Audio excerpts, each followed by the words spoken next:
قرآن مجید کے نام پارے کے حوالے سے کچھ باتیں اللہ تبارک و تعالی اپنی رحمت کا ساتھ ہمیں نصیب فرمائے۔ اس پارے کے شروع میں ہی قوم شعیب علیہ السلام کے سرکش سرداروں کی اس دھمکی کا ذکر ہے کہ جب انہوں نے کہا تھا کہ اے شعیب علیہ السلام ہمارے دین کی طرف پلٹ آؤ ورنہ ہم تمہیں اور تمہارے پیروکاروں کو جلا وطن کر دیں گے، اپنی بستی سے نکال دیں گے۔ شعیب علیہ السلام نے اللہ تعالیٰ سے التجا کی کہ اللہ ہمارے اور ہماری قوم کے درمیان حق کے ساتھ فیصلہ کر دیں۔ پھر اللہ تبارک و تعالیٰ نے قوم سمود کی طرح عذاب نازل فرمایا اور اسے دنیا سے ہی مٹا دیا، اس قوم کو، جیسے کہ وہاں کچھ تھا ہی نہیں۔ آیت نمبر 94 جو ہے اسی سورہ اعراف کی، اس کے اندر اللہ تبارک و تعالیٰ نے فرمایا کہ نبی کو جھٹلانے کے بعد فوراً اس قوم کو تباہ نہیں کیا گیا، بلکہ پہلے ان کو سختی اور تکلیف پھر انعام اور اکرام سے آزمایا گیا۔ پہلے تکلیفیں دی گئیں شاید سمجھ جائیں، پھر اللہ نے انعام و اکرام بھی دیے کہ شاید آسانی کے بعد ہی سمجھ جائیں، لیکن جب وہ ہر حال میں کفر پر ڈٹے رہے تو پھر اللہ تعالیٰ نے انہیں تباہ کر دیا۔ بہت سارے لوگ ہیں جو سکھوں میں بھی نیک نہیں ہوتے اور دکھوں میں بھی نیک نہیں ہوتے، تو فرمایا یہی ان کا حال ہوا، آسانیاں بھی دی گئیں تکلیف بھی، پر وہ اپنے کفر پر ڈٹے رہے۔ آیت نمبر 96 میں اللہ تعالیٰ نے ان ساری باتوں کو بیان کرنے کے بعد ارشاد فرمایا وَلَوْ أَنَّ أَهْلَ الْقُرَىٰ آمَنُوا وَاتَّقَوْا، فرمایا اگر بستیوں والے ایمان لے آتے اور تقوی اختیار کرتے پھر پرا انہیں کیا ملتا؟ فرمایا لَفَتَحْنَا عَلَيْهِمْ، پس ہم ان پر کھول دیتے برکات من السماء والارض، زمین کی برکتیں بھی ان پر کھول دیتے اور آسمان کی برکتیں بھی کھول دیتے اگر وہ ایمان لاتے اور تقوی اختیار کرتے، لیکن انہوں نے سرکشی کی تو پھر اللہ تبارک و تعالیٰ نے انہیں عذاب دیا۔ اس سے اگلی آیات کے اندر اللہ تبارک و تعالیٰ نے ارشاد فرمایا آیت نمبر 103 سے لے کر 129 تک بالتفصیل اللہ تبارک و تعالیٰ نے اس مضمون کو بیان فرمایا کہ حضرت موسیٰ علیہ السلام کی بعثت اور فرعون اور اس کے پیروکاروں کا ذکر۔ موسیٰ علیہ السلام نے ان کو دعوت حق دی اور کہا کہ میں تمہارے پاس واضح نشانیاں لایا ہوں، بنی اسرائیل کو میرے ساتھ بھیج دو۔ فرعون نے معجزات پیش کرنے کے لیے کہا تو حضرت موسیٰ علیہ السلام نے اپنا عصا زمین پہ ڈالا، اپنا عصا، اپنی چھڑی، اپنا ڈنڈا زمین پہ ڈالا تو وہ ایک واضح اژدہا بن گیا۔ پھر حضرت سیدنا موسیٰ علیہ السلام نے اپنا ہاتھ گریبان سے نکالا تو وہ دیکھنے والوں کے لیے روشن ہو گیا، ہاتھ کے اندر نور پیدا ہو گیا، ید بیضا لیے بیٹھے ہیں اپنی آستینوں میں۔ فرعون کے سرداروں نے حق کو قبول کرنے کی بجائے اسے جادو قرار دے دیا اور کہا کہ یہ تمہیں اپنے ملک سے نکالنا چاہتا ہے۔ انہوں نے کہا اس معاملے کو ذرا ڈھیل دو اور جادوگروں کو جمع کرو۔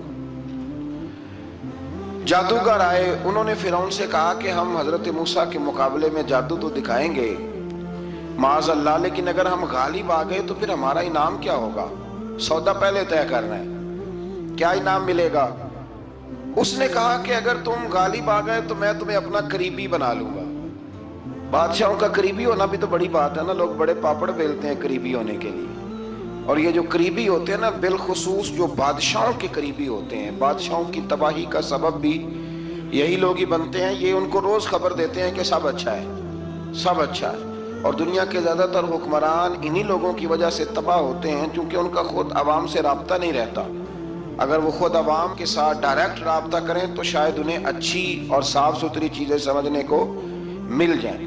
خیر، جادوگروں نے جب کہا ہمیں کیا دو گے تو اس نے کہا تمہیں قریبی بنا لوں گا۔ جادوگروں نے موسیٰ علیہ السلام سے کہا کہ آپ پہل کریں گے یا ہم پہل کریں؟ تو موسیٰ علیہ السلام نے کہا تم پہل کرو۔ جب جادوگروں نے اپنی رسیاں زمین پہ ڈالیں تو لوگوں کی نگاہوں کو سحر زدہ کر دیا، جادو کر دیا اور انہیں ڈروا دیا۔ انہوں نے کہا یہ تو بڑا جادو لے آئے۔ اللہ تعالیٰ نے حضرت موسیٰ علیہ السلام کو حکم دیا کہ آپ بھی اپنا عصا زمین پہ ڈالیں۔ ان کی رسیاں سانپ بن گئی تھی نا، دراصل وہ سانپ بنی نہیں تھی، لوگوں کی آنکھوں پر جادو ہو گیا تھا، انہیں سانپ نظر آ رہا تھا۔ فرمایا آپ بھی اپنا عصا زمین پہ ڈالیں۔ وہ عصا سانپ بنا اور جادوگروں کی ساری چیزوں کو نگل ہی گیا۔ ان کی بہت ساری رسیاں سانپ بنی تھی، ان کا ایک ہی عصا سانپ بنا اور سب کو نگل گیا۔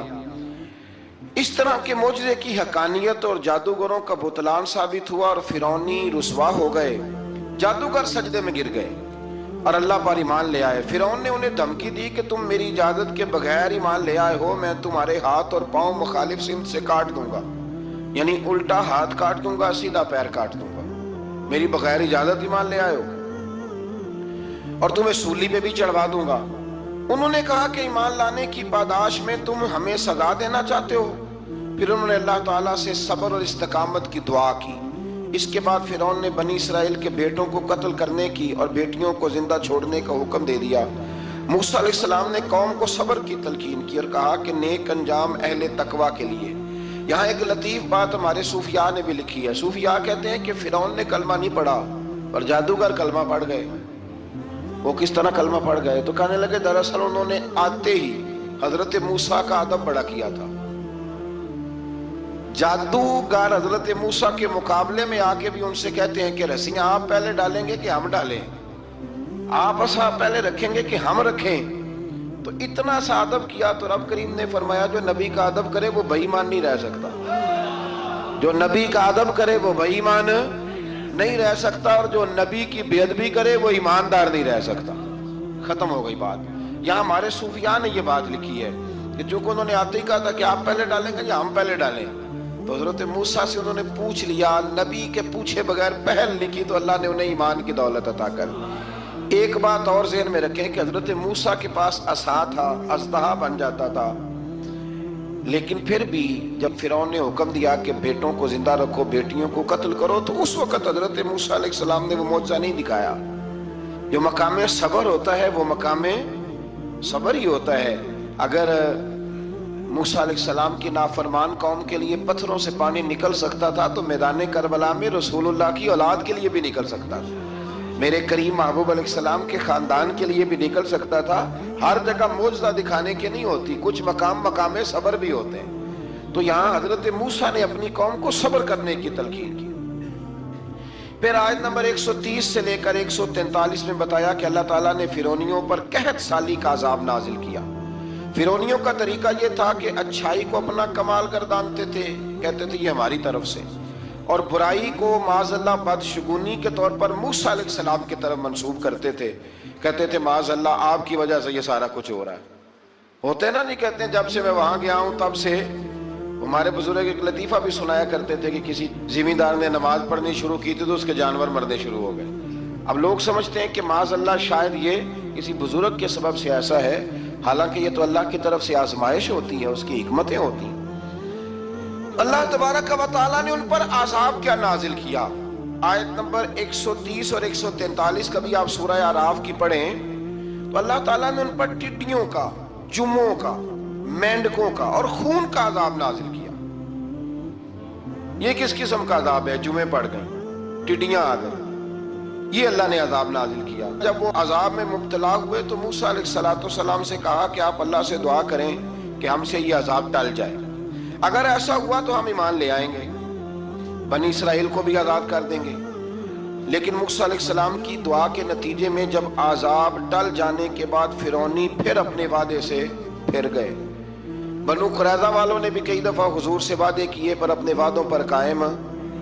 ایک بات آپ سے یہاں روک کے عرض کر دوں، ہم بھی کئی دفعہ کہتے ہیں ذرا بریک کبھی گاڑی کی نہیں نہ لگتی، ہم ارادہ کرتے ہیں کہ آج سے ہی نماز شروع کر دینی، ذرا طبیعت زیادہ لیل ہوتی ہے تو ارادہ کرتے ہیں نا کہ بھائی آج کے بعد ہم نے نیک، پھر کیا ہوتا ہے شفا ہو گئی تو چھٹی ہو گئی۔ یہ طریقہ درست نہیں، یہ تو کفار کا طریقہ بیان کیا نا قرآن پاک نے۔ یہاں فرمایا جب اللہ تبارک و تعالیٰ نے انہیں نجات دے دی تو اپنے وعدے سے مکر گئے، تو پھر اللہ تبارک و تعالیٰ نے بنی اسرائیل کو سمندر پار کر کے ایسی قوم کے پاس پہنچا دیا جو بتوں کی پرستش کرتی تھی۔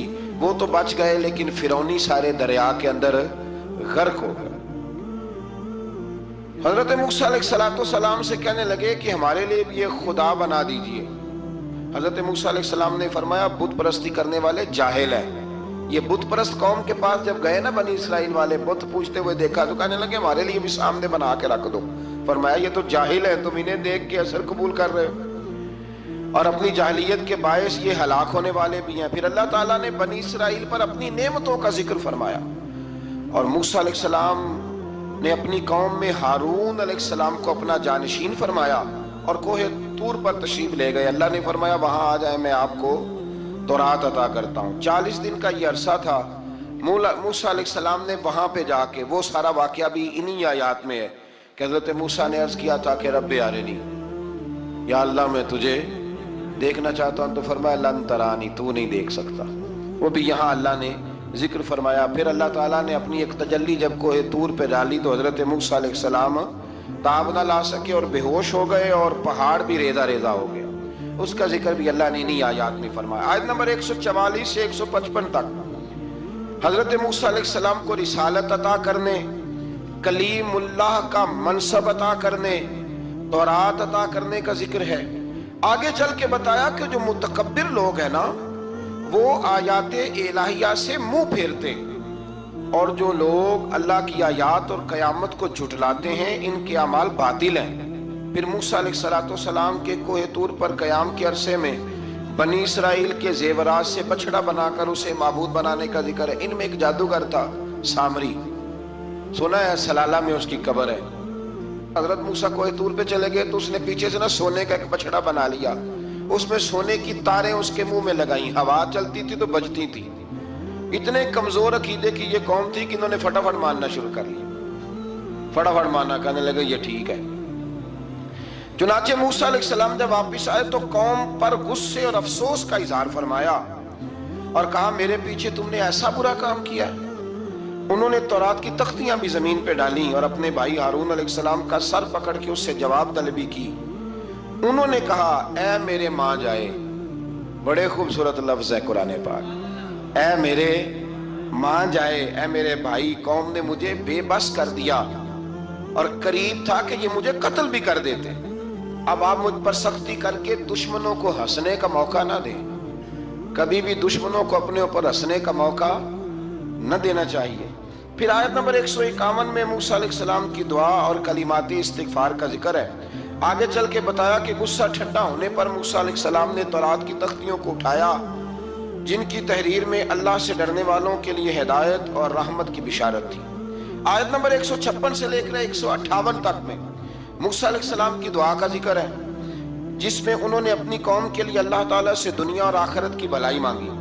اللہ تعالیٰ نے فرمایا یہ کامل نعمت میں ان لوگوں کو عطا کروں گا جو ایمان کے ساتھ تقوی بھی اختیار کریں گے، یہ انہیں ملے گی نعمت، اور پھر وہ زکوٰۃ دیں گے اور اس عظیم رسول یعنی نبی کریم صلی اللہ تعالی علیہ وآلہ وسلم کی وہ پیروی کریں گے۔ یہ آیت نمبر 158 ہے، یہ سورہ اعراف کی۔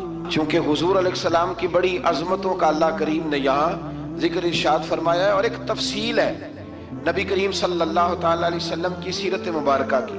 اللہ تبارک و تعالیٰ کبھی توفیق دے، اللہ تعالیٰ کبھی ہمت دے تو ان آیات پر غور کریں تو وہ نعتیں جو قرآن نے بیان کی ہیں حضور کی، وہ بھی بڑی شاندار ہیں۔ قرآن مجید میں اللہ کریم نے فرمایا جو لوگ پیروی کریں گے اس رسول کی جو بغیر پڑھے ہوئے دنیا میں آئے ہیں، دنیا میں آ کے کسی سے پڑھا بے پڑھے رسول کی جو پیروی کریں گے۔ کون سے رسول؟ الذی یجدونہ مکتوبا عندہم فی التوراۃ والانجیل، فرمایا یہ وہ رسول ہے جن کو لکھا ہوا تورات میں بھی پائیں گے اور انجیل میں بھی پائیں گے۔ ان کی شان وہ نبی کیا کریں گے؟ یأمرہم بالمعروف وینہاہم عن المنکر، وہ انہیں نیکی کا حکم کرتا ہے اور برائی سے منع فرماتا ہے۔ ویحل لہم الطیبات، اور نبی پاک ان پر حلال چیزوں کو، پاک چیزوں کو حلال کرتے ہیں اور گندی چیزوں کو ان پر حرام کرتے ہیں۔ حلال حرام کا اختیار اللہ نے رسول پاک کو بھی عطا فرمایا ہے، حضور کو بھی اللہ نے اختیار دیا۔ اسی لیے تو حضور کسی کو کہہ دیتے تھے چل تو نہ 5 نہ پڑھنا تو 2 ہی پڑھ لینا، یہ بھی حضور نے فرمایا۔ ایک بندے نے روزہ توڑ لیا تو فرمایا کھجوریں مجھ سے لے جا اور گھر جا کے کھا لے، روزہ بھی تو نہیں توڑا ہے تحفہ مجھ سے لے جا، گھر جا کے کھا، تیرا کفارہ ادا ہو جائے گا۔ نبی پاک صلی اللہ علیہ وسلم نے بڑی ساری جگہوں پہ اس اختیار کو، تو قرآن مجید نے کہا وَيُحِلُّ لَهُمُ الطَّيِّبَاتِ، پاک جتنی چیزیں پاک تھی وہ میرے نبی نے تم پر حلال کر دی. وَيُحَرِّمُ عَلَيْهِمُ الْخَبَائِثَ، اور جو گندی چیزیں تھیں ناپاک تھیں وہ نبی پاک نے تم پر حرام کی ہیں. جو پہلے ٹھیک نہیں تھی وہ حضور نے حرام فرمائی. اور پھر بڑے خوبصورت لفظ ہیں، اگر آپ جاگ کے سنیں تو فرمایا وَيَدْعُ عَنْهُمْ، اور وہ ان پر سے اتارتے ہیں اِسْرَهُمْ وَالْأَغْلَالَ الَّتِي كَانَتْ عَلَيْهِمْ. فرمایا نبی پاک ان سے ان کا بوجھ اتارتے ہیں اور کاٹتے ہیں وہ زنجیریں جن میں یہ لوگ جکڑے ہوئے تھے.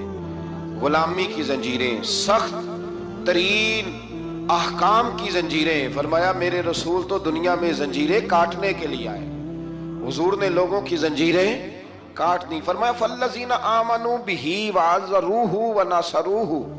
فرمایا جو لوگ اس نبی پر ایمان لائیں گے، ان کی تعظیم کریں گے، ان کے دین کی مدد کریں گے، وَاتَّبَعُوا النُّورَ الَّذِي أُنزِلَ مَعَهُ، اور اس نور کی پیروی کریں گے جو ہم نے نبی پاک کے ساتھ اتارا ہے. وہ کیا ہے؟ حضور کے ساتھ کیا اترا ہے؟ قرآن مجید. فرمایا جو اس کی پیروی کریں گے اولئک هم المفلحون، یہی لوگ ہیں کامیاب ہونے والے. اور اگلی آیت میں فرمایا محبوب آپ کہہ دیں، آج پھر کھل کے اعلان کر دیں، کیا کہ قل یا ایھا الناس انی رسول اللہ الیکم جمیعا. فرمایا لوگوں کو بتا دیں کہ میں ایک قبیلے کا، ایک گروہ کا، ایک ملک کا نہیں، میں سارے انسانوں کا رسول بن کے آیا ہوں، تمام انسانوں کی طرف. اور حضور نے اعلان فرمایا، خود بخاری کا لفظ ہے، فرمایا ارسلت الی الخلق. فرمایا میں صرف انسانوں کا نہیں، جس کو اللہ نے پیدا کیا ہے میں ان سب کا رسول بن کے دنیا میں آیا، سب کا رسول بن کے میں دنیا میں آیا ہوں. تو ان آیات کے اندر اللہ تبارک و تعالیٰ نے رسول کریم علیہ السلام کی ان ساری عظمتوں کو بیان فرمایا. آیت نمبر 160 میں موسیٰ علیہ السلام کے پتھر پر ضرب لگانے اور ان کے قوم کے 12 قبیلوں کے لیے 12 چشمے جاری ہونے کے معجزے، اور پھر بادل کے سایہ کرنے والا معجزہ، من اور سلوہ کے اترنے کا بیان بھی فرمایا.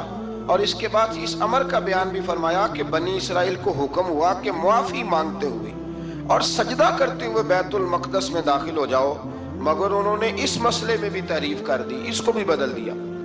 مزید بتایا کہ سمندر کے کنارے جو ایک بستی تھی، انہیں ہفتے کے دن وہاں مچھلیاں پکڑنے سے منع کیا گیا تھا، مگر انہوں نے اللہ کے حکم کی نافرمانی کی، سوائے ایک گروہ کے. بنی اسرائیل کی نافرمانیوں کے باعث اللہ نے ان کی صورتوں کو بدل دیا. اللہ نے انہیں،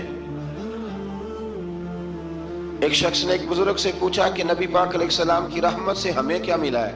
معاذ اللہ، اگر میں ابھی پوچھوں کہ حضور کی رحمت سے کیا ملا ہے، تو بزرگ کہنے لگے کہ اس طرح کر، شام کو گھر جانا اور آئینے کے آگے کھڑے ہونا اور اپنے پچھلی زندگی کے سارے اعمال دیکھنا اور پھر اپنا چہرہ دیکھنا، اگر بدلا نہیں نہ تو سمجھ لے میرے رسول کی رحمت سے حصہ ملا ہوا ہے، تجھے میرے کریم محبوب کی رحمت سے حصہ ملا ہوا ہے. ورنہ وہ نافرمانی کرتے تھے تو ان کے چہرے بدل جاتے تھے، دروازوں پہ لکھا جاتا تھا. سنگیوں بتاؤ نا، اگر آج بھی یہ حال ہو تو کون کسی کو منہ دکھانے کے قابل رہتا؟ کون کسی کو منہ دکھانے؟ دعا فرمائیں اللہ محبوب کی غلامی میں ہمیں پختگی نصیب فرمائے. پھر اللہ تبارک و تعالیٰ نے آیت نمبر 168 میں اور 167 میں یہود کے برے اعمال کا سبب ان کی جمعیت کے منتشر ہونے اور ان پر جابر لوگوں کے مسلط ہونے کا ذکر فرمایا. بعد والی آیات میں ان کے برے جانشینوں کا ذکر کیا جو رشوت لے کر اللہ تعالیٰ کی آیات میں رد و بدل کر دیتے تھے. ان سب برائیوں کے باوجود اس مغالطے اور خود فریبی کا شکار تھے کہ وہ بخشے جائیں گے. اللہ اکبر.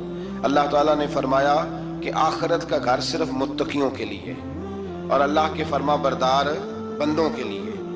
آیت نمبر 172 میں اس امر کا بیان ہے کہ اللہ تعالیٰ نے بنی آدم کی ارواح کو ایک جگہ پہ جمع کیا تھا اور جمع کر کے پوچھا الستو بربکم، کیا میں تمہارا رب نہیں؟ تو سب نے یک زبان کہا قالوا بلا، ہاں مالک تو ہی ہمارا رب ہے. وہاں گواہی دی اور یہاں آ کے مکر گئے، وہاں گواہی دی اور یہاں مکر گئے. تو ہمارے بزرگوں نے لکھا ہے اس وقت بھی سب سے پہلے جس روح نے گواہی دی وہ میرے اور آپ کے پیارے رسول کی روح ہے مبارک سب سے پہلے. اور حضور نے فرمایا جو روحیں وہاں ایک دوسرے کو جانتی تھی وہ یہاں بھی ایک دوسرے کو. داتا گنج بخش علی اجمیری رحمت اللہ لکھا ہے کہ حضرت حرم بن حیان کہتے ہیں میں حضرت اویس کرنی سے ملوں. تو کہتے ہیں میں ان کے پیچھے یمن گیا تو وہ یمن سے مکے چلے گئے. میں مکے گیا تو وہ مدینے آ گئے. میں مدینے گیا تو وہ مصر چلے گئے. وہاں سے وہ پھر یمن آ گئے. بالآخر میں نے نہر فرات کے کنارے انہیں دیکھ ہی لیا, وضو کر رہے. میں نے ان کو سلام لیا تو میرا ارادہ تھا سلام کے بعد پوچھوں گا کہ آپ بھی اویس کرنی ہے. کہتے میں نے السلام علیکم کہا تو وضو سے فارغ ہو کر کہنے لگے وعلیکم السلام یا حرم بن حیان. تو میں نے کہا حضور آپ مجھے کیسے جانتے ہیں؟ میں تو پہلی دفعہ ملا ہوں. کہنے لگے میں اویس کرنی ہوں, تو حرم بن حیان ہے, میں تجھے جانتا ہوں. کہا حضور کس طرح؟ فرمایا عارف تو روحی من روحی کا, میری روح تیری روح کی واقف ہے, میری روح تیری روح کی. کن فیکون تے کل دی گل ہے. وہ درویش نے کہا تھا نا کن فیکون تے کل دی گل ہے, اسی اگے پریت رلائی. ہمارا تو پرانا یارانہ ہے بھائی, کن فیکون تے کل دی گل ہے. اللہ تبارک و تعالیٰ سمجھنے کی توفیق عطا فرمائے. یہاں بڑے لطیف نقطے ہیں, بڑی باتیں ہیں, پر انشاءاللہ تعالیٰ کسی وقت کریں گے. اس آیت پہ بڑا کچھ لکھا ہے ہمارے بزرگوں نے, اور کمال کر دیا جس نے جو لکھا. بہرحال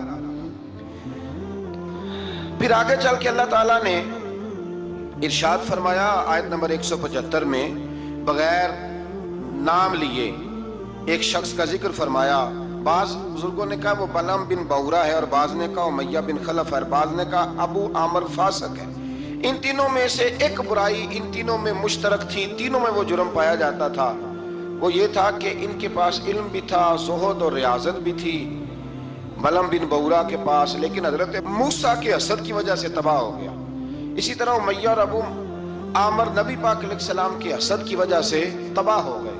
کچھ لوگ صرف حسد کی وجہ سے ہی, پتہ ہے آپ کو, کچھ لوگ حسد کی وجہ سے تباہ ہو جاتے ہیں. ایک بادشاہ بڑا کنجوس تھا, تو اس کے سامنے ایک شخص اکثر آیا کرتا تھا.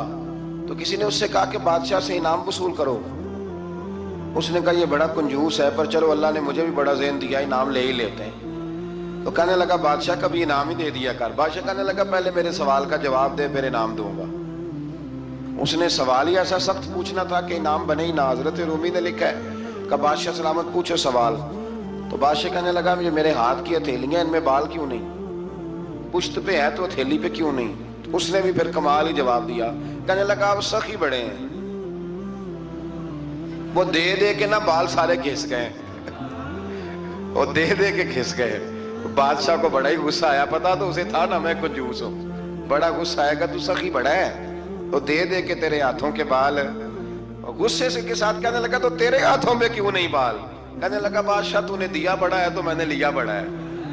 تیرے دے دے کے گھس گئے ہیں تو میرے لے لے کے گھس گئے ہیں. تو اس کو اور غصہ آیا, کہنے لگا تو یہ جو سارے بیٹھے ہیں یہ دربار میں ادھر بھی تو ان کے ہاتھوں میں بال کیوں نہیں؟ کہنے لگا بادشاہ تو دیتا رہتا ہے, میں لیتا رہتا ہوں, تو یہ ہاتھ ملتے رہتے ہیں, ان کے مال مال کے گھس گئے ہیں.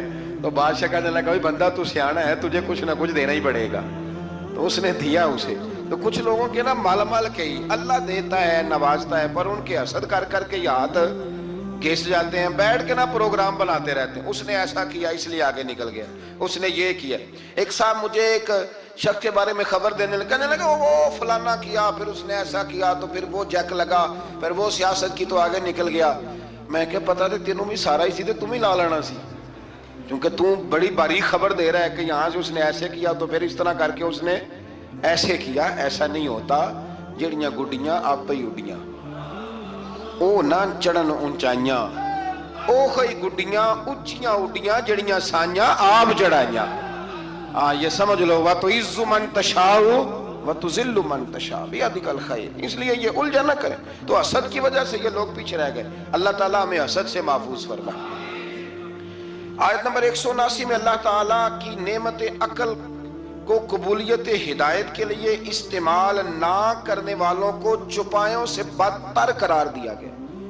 جو عقل اور شعور رکھنے کے باوجود استعمال نہیں کرتے, فرمایا جانوروں سے برے ہیں. ان کے دل ہیں مگر وہ حق کے دلائل کو سمجھتے نہیں. رب فرماتا ہے ان کے پاس آنکھیں ہیں پر آیات الہی کو دیکھتے نہیں, ان کے پاس کان ہیں پر دعوت حق کو سنتے آیت نمبر 180 میں اللہ تعالیٰ کی اسماء حسنہ کے ساتھ پکارنے کا ذکر ہے کہ رب کو پیارے پیارے ناموں کے ساتھ پکارا کرو، رحمان کہہ کے پکارو، رحیم کہہ کے پکارو، ستار اور غفار کہہ کے پکارو۔ اللہ اکبر۔ آیت نمبر 186 سے 188 میں منکرین کے قیامت کے بارے میں پوچھنے اور قیامت کے اچانک آنے کا ذکر ہے۔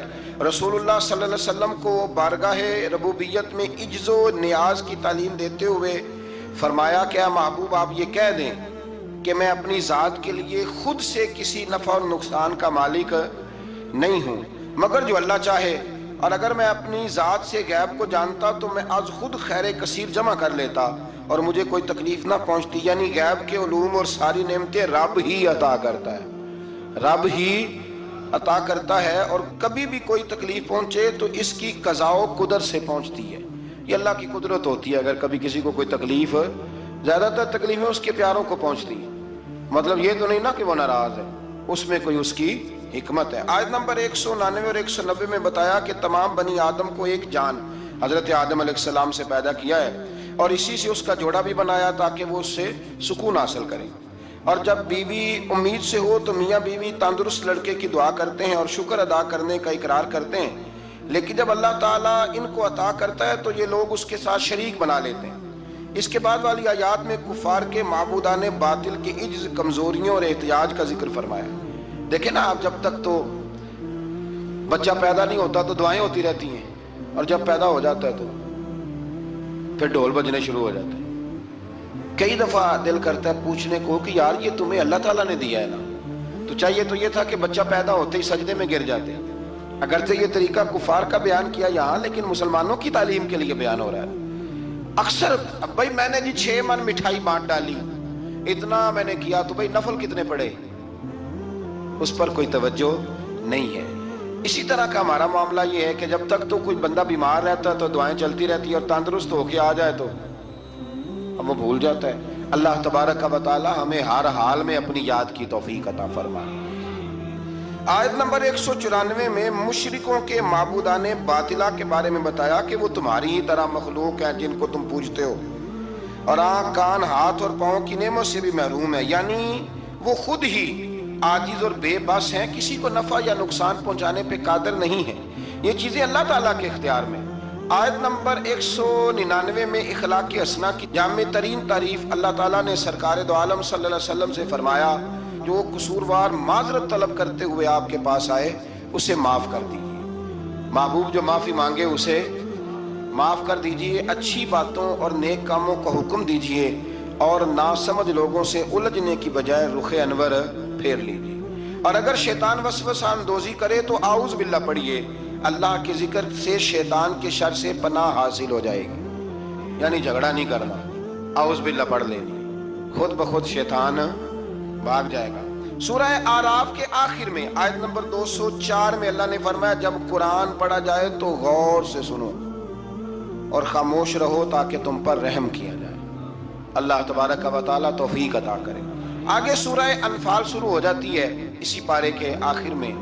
یہ سورہ انفال جو ہے یہ مدنی سورت ہے، اور عربی زبان میں انفال کہتے ہیں مال غنیمت کو۔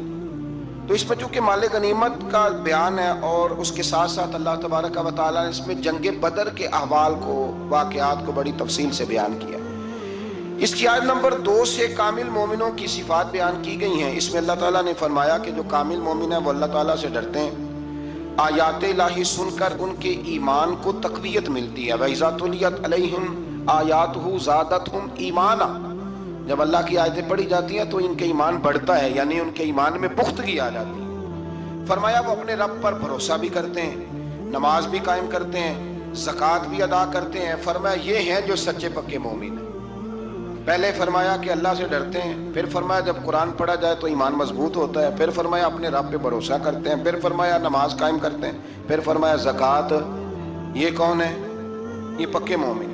آیت نمبر 5 میں فرمایا کچھ لوگ جہاد کے لیے دل و جان سے آمادہ نہ تھے، اندر سے پروگرام نہیں تھا، اور مجاہدین کی خواہش یہ تھی کہ ابو جہل کی قیادت میں مشرکین مکہ کے مسلح اور منظم لشکر کی بجائے ابو سفیان کا وہ جو تجارتی قافلہ ہے اس سے ٹکراؤ ہو جائے، اللہ تعالیٰ نے مشرکین مکہ سے تصادم کو مقدر فرمایا تاکہ حق کی حقانیت اور غلبہ ثابت ہو جائے۔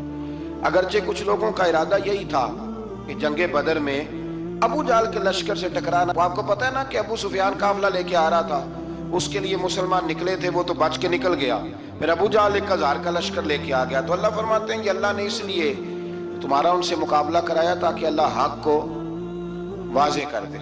آیت نمبر 9 سے لے کر 24 تک بتایا گیا ہے کہ اللہ تعالیٰ نے بدر میں مجاہدین کے اطمینان قلب کے لیے اور فتح کی بشارت کے طور پر فرشتے نصرت کے لیے بھیجے۔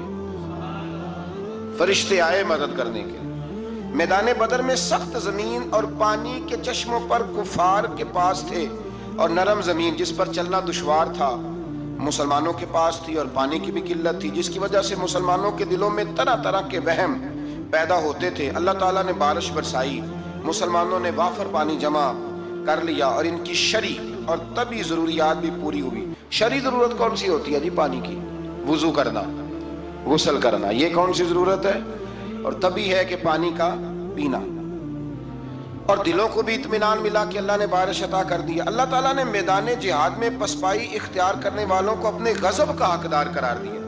میدان بدر میں رسول اللہ صلی اللہ علیہ وسلم نے مٹھی میں ریت لے کر کافروں کی جانب پھینکی، مٹھی میں پکڑ کے حضور نے پھینکی تو فرمایا یہ لوگ رسوا ہو جائیں، یہ ریت ان کی آنکھوں میں جا پڑی۔ اللہ تعالیٰ نے فرمایا کہ اے رسول صلی اللہ علیہ وسلم، وہ خاک آپ نے نہیں پھینکی بلکہ وہ تو اللہ نے پھینکی ہے۔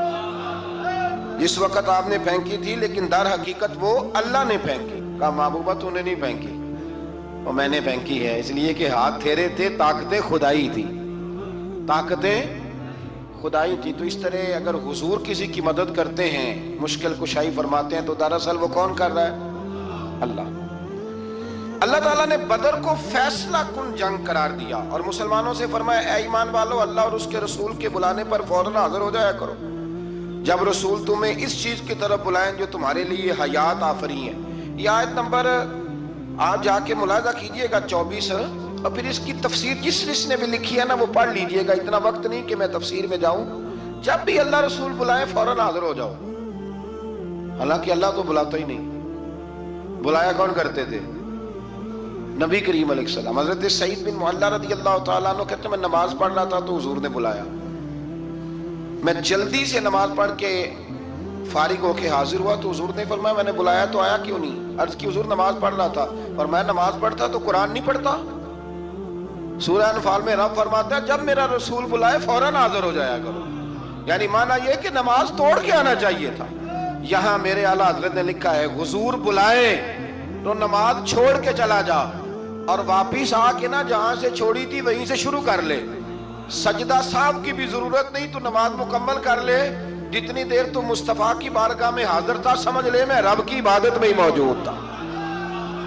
ہاں اسی لیے اقبال نے کہا تھا اذان تو ازل سے تیرے عشق کا ترانہ بنی، اور نماز تو اس کے نظارے کا ایک بہانہ بنی، اور ادائے دید سراپا نیاز تھی تیری، بس کسی کو دیکھتے رہنا نماز تھی تیری۔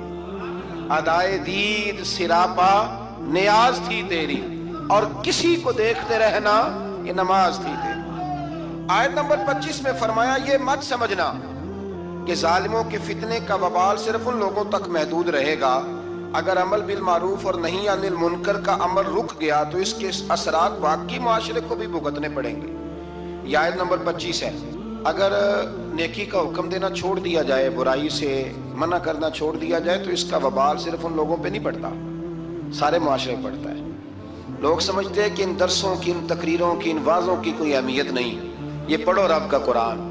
رب فرماتا ہے کہ اگر تم یہ کام چھوڑ دو گے تو ساری قوم وبال میں آ جائے گی۔ یہ تو فرض کفایہ ادا ہوتا ہے، بڑے سارے لوگوں کی طرف سے یہ معاملہ، یہ قرآن پڑھ رہا ہوں، قرآن پاک واضح آیات میں یہ حکم ہے۔ لوگ کہتے ہیں جی اتنا سال ہو گئے درس دیتے پھر لوگ بدلے کیوں نہیں؟ تو میں نے کہا ہمارے ذمہ اذان پڑھنا ہے، بندوق لے کے لوگوں کو لانا نہیں۔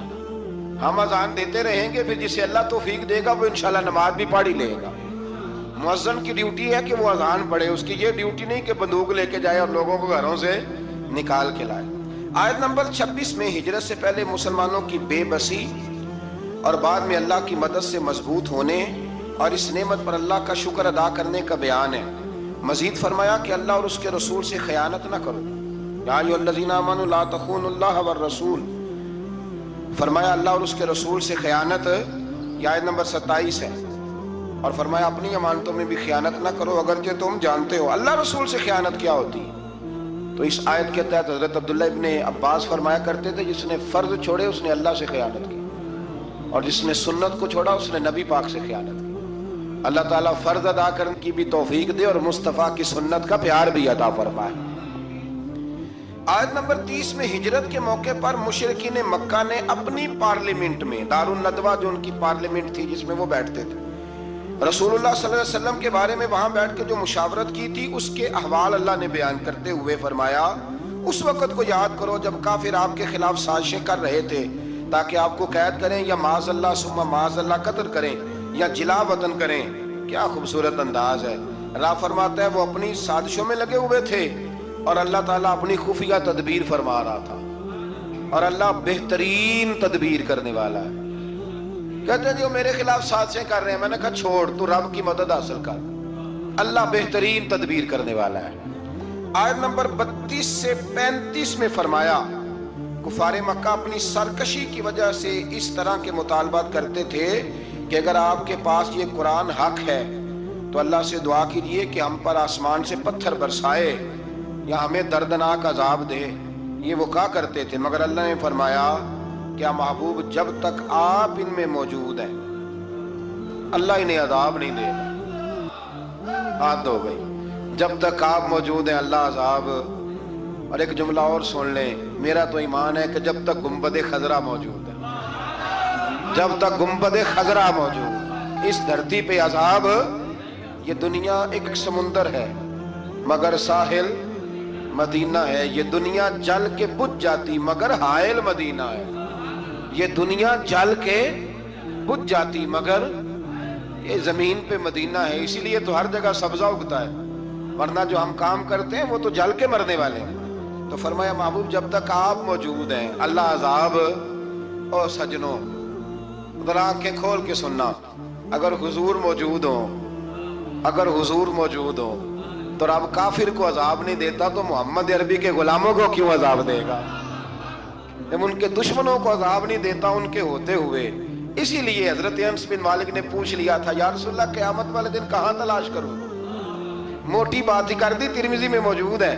حضور نے نہیں فرمایا کہ چل نماز روزہ سیدھا کر، مجھے ڈھونڈ کے کیا کرے گا؟ حضور کہاں تلاش کروں؟ فرمایا حوض کوثر پہ آ جانا، امتیوں کو میں جام پلا رہا ہوں گا۔ حضور وہاں ملاقات نہ ہوئی، فرمایا میزان عمل پہ آ جانا، اعمال تول رہے ہوں گے میں دعائیں کر رہا ہوں۔ حضور وہاں ملاقات نہ ہوئی، فرمایا پل صراط پہ آ جانا، امت گزر رہی ہوگی میں دعائیں کر رہا ہوں۔ اور بریلی کے امام کہنے لگے پھر ہمیں کیا پریشانی ہے پل سے گزرنے کی؟ فرمانے لگے رضا اب پل سے وجد کرتے گزریے کہ ہے رب سلم صدائے محمد، کیونکہ خدا کی رضا چاہتے ہیں دو عالم، خدا چاہتا ہے رضائے محمد صلی اللہ علیہ وسلم۔ پھر اللہ تبارک و تعالیٰ نے فرمایا اور جب تک وہ استغفار کر رہے ہیں تو بھی اللہ تعالیٰ ان کو عذاب نہیں دے گا۔ پھر فرمایا بیت اللہ کے پاس مشرکوں کی نماز آخر ہے کیا؟ سیٹیاں اور تالیاں بجانے کی صورت میں تھی۔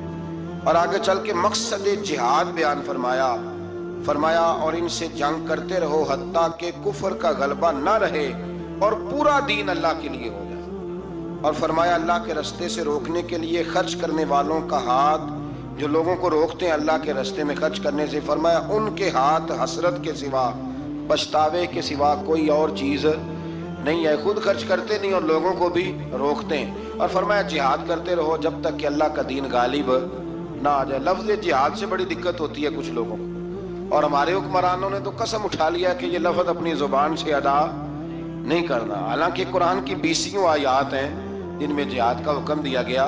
جہاد کا معنی کیا ہے کہ دنیا سے ظلم کو، جبر کو، کفر کو ختم کیا جائے اور رسول کریم کے امن والا جھنڈا پوری دنیا پہ لہرا دیا جائے۔ اللہ کریم ہمیں اس کی توفیق عطا فرمائے۔ آخر دعوانا الحمدللہ۔